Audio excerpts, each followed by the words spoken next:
I'm back with Patricia Angus, and we're going to talk a little bit about holding a family meeting. Great. Family meetings today are so topical. It seems like everywhere I go, people are talking about doing a family meeting or the importance of it. Sure. What are some of tips you would have on holding a good family meeting, when to have it, how to have it? Sure. I think it's an excellent question, as always. I almost feel as though family meetings are being sold as products now. You know, pretty soon we'll have every family needs 4 family meetings per year, or they won't, survive. A family meeting can mean any number of things to a family, and I think that if you're sort of the outside advisor and you're thinking about whether a family, is ready for one, first of all, find out what they're already doing. Do they meet together? Do they take vacations together? Do they eat together? Do they meet as cousins together? So you'll have some sense of the fabric that's already woven for you. And then think about what the purpose of the family meeting is.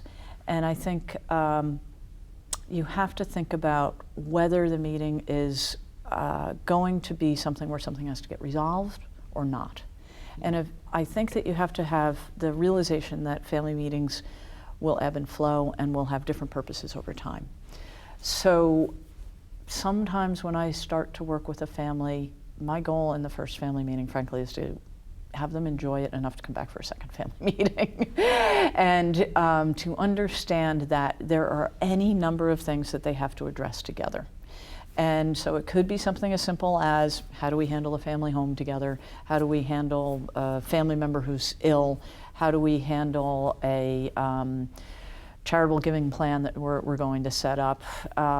Or it can be a long-term, sort of who are we as a family kind of meeting. And so I find that by focusing just on the technical, you'll probably bore most of the family members unless you are aware of the way that they communicate and the way that they like to receive information and the way that they process things.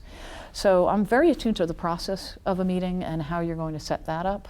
I think that families have such a range of things to cover that if you start to get some momentum, so you have the first family meeting and maybe you talk about family history, maybe you talk about some decision that needs to be made, but don't have it just be that decision. Wrap it in something larger. I think it's really important to wrap it in something larger.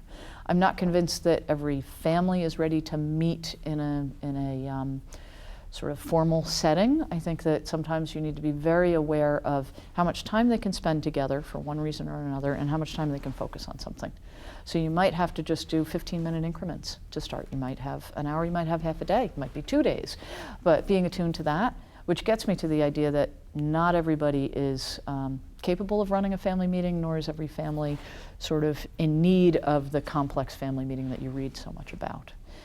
So I'd be careful to say that everybody in the field should be running family meetings for their clients. When you look at your base of experience being in that for a long time, yeah. What is the natural habitat for somebody to specialize in doing family meetings? What does that person look like, and what kind of background are they from, and who's the ideal case of somebody who specializes in that? Yeah, unfortunately, the ideal case is a multi-dimensional person who has a background in several disciplines and a temperament and chemistry that matches with the family. So don't forget the importance of chemistry, and there's probably a values connection between the person who's going to be facilitating or leading the meeting and the family. And it has to be a balance of the content knowledge and the skill set. So I have seen some facilitators who are probably excellent in a corporate environment, but some of the sort of rules of thumb that they would use could actually harm the family. So if you are going in and you're saying, my goal is to get more money to invest from this family, you're in a very different position from somebody who is going in to say, how can I get them to communicate better? And it's that balance of skills. You need enough knowledge. You need to understand if the discussion is going to be about trust, you need to have more than a nominal knowledge of how trusts operate. If it's going to be about philanthropy and you're facilitating that discussion, you need some content knowledge on that as well. So to translate that back, I mean, Yeah. is it fair to say that in your experience or in your preference anyway, somebody would graduate to that role having mastered another technical role that was needed by that family? So they were once an attorney, or they were once a financial advisor, and they've done that plus more. Now they've kind of elevated themselves from that role to be more of a consultant and a generalist?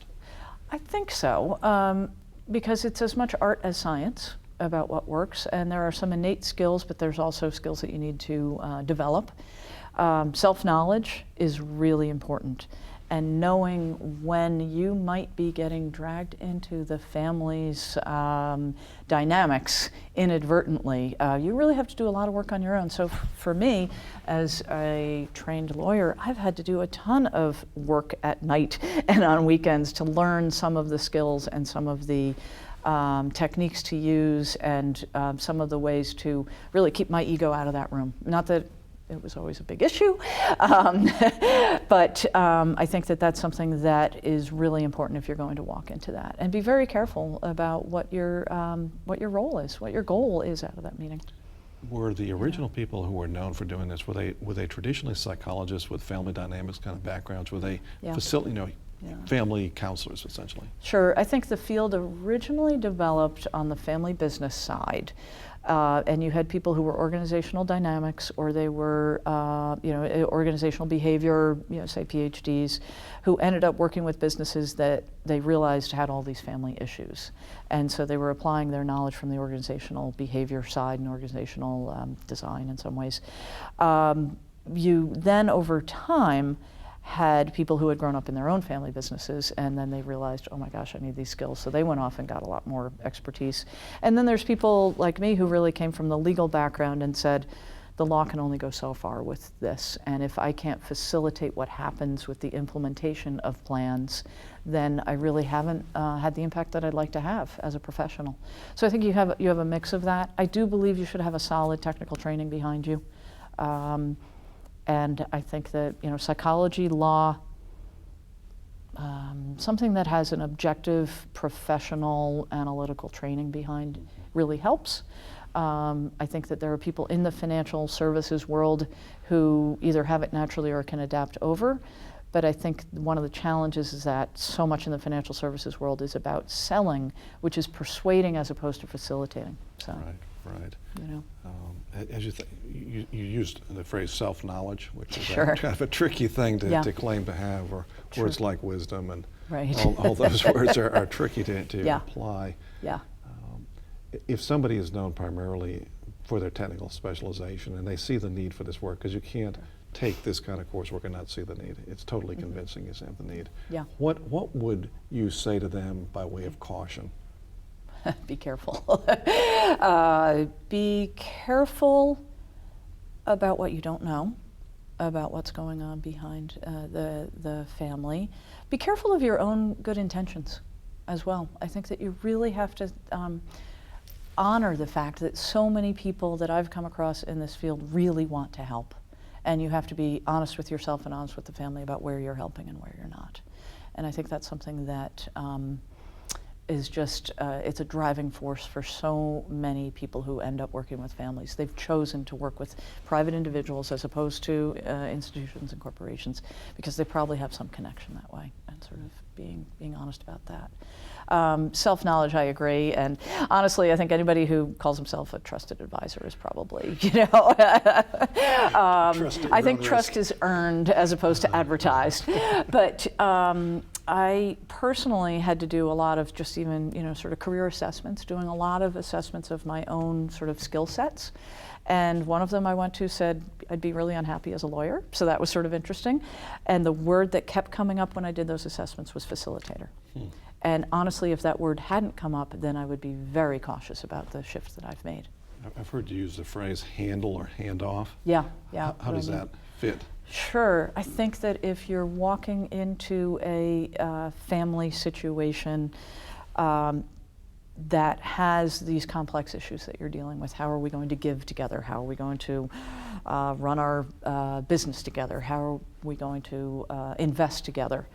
You have to figure out how far can you go along with that conversation, with that set of issues, and then when is somebody else appropriate to come in, And I've used it in the philanthropic space as well. So if you're a lawyer and you're working with a client about their estate plan, and they start asking you, you have the conversation about legacy and meaning and purpose, and they say, yes, I really care. And they talk about some topic area, and then they say to you, where should I give? and you have to say, this is not where I can go with you. I cannot tell you what organization to choose. There are other people who might help you sort of assess a number of different places, or you can do your own, sort of due diligence on them. Hand it off. What are the economics of doing family meetings? Let's say somebody's primarily a financial advisor and they're being paid on assets under management, or they're an attorney billing for time, or they're an insurance agent on commission. They see their families really do need this, and the families are planning intolerant and they're fee intolerant. Sure. And yet they need it. What should such a person do then? There's the rub. It's really complicated, and I don't think anybody has it exactly figured out yet. Having worked in several financial institutions, I've found that the economics of assets under management as a fee structure versus the kind of individual consulting and advice are really two completely different models that I'm not sure can easily be put under the same roof. So you really have to be careful if you're in a financial services institution. If you go too far down the path of really getting down into the trenches with the family and facilitating that family meeting, there's a risk that you will either give it away, which is undervaluing the service, and that's really not fair to the family nor to your professional expertise, or you will risk combining it with things that it doesn't belong with, and I think you really have to be careful. It's why I've chosen to have a small practice, 10 families or so, and there are some families for whom this can be done on a more simple in terms of leverageable model, and some that aren't, and you really have to figure out where you belong in that structure. Thank you very much. That was extremely helpful. Good, I'm glad. Thanks, Phil.